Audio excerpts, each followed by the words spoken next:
राधानगरी धरण 80% भरले. धरण पाणलोट क्षेत्रामध्ये पावसाचा जोर वाढला. गेल्या काही दिवसांपासून घाटमाथ्यावरती पडत असलेल्या धुवाधार पावसामुळे राधानगरी धरणाची पाणी पातळीत लक्षणीयरित्या वाढ झाली आहे.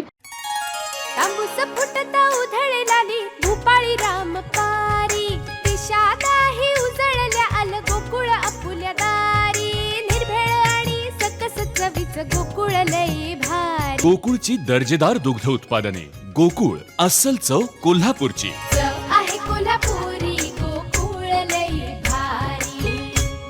1 जून पासून आज अखेर धरण क्षेत्रात 2234 मिलीमीटर पावसाची नोंद झाली असून राधानगरी धरण 80% भरले. या धरणाची पाणी पातळी 338.10 फूट तर पाणीसाठा 6.68 दशलक्ष घनफूट इतका आहे. सध्या धरणाच्या सेवाद्वारातून 1500 क्युसेक विसर्ग तर बीओटी पॉवर हाऊसमधून 1600 क्युसेक विसर्ग असा एकूण 3100 क्युसेक विसर्ग भोगावती नदीपात्रात करण्यात आलाय.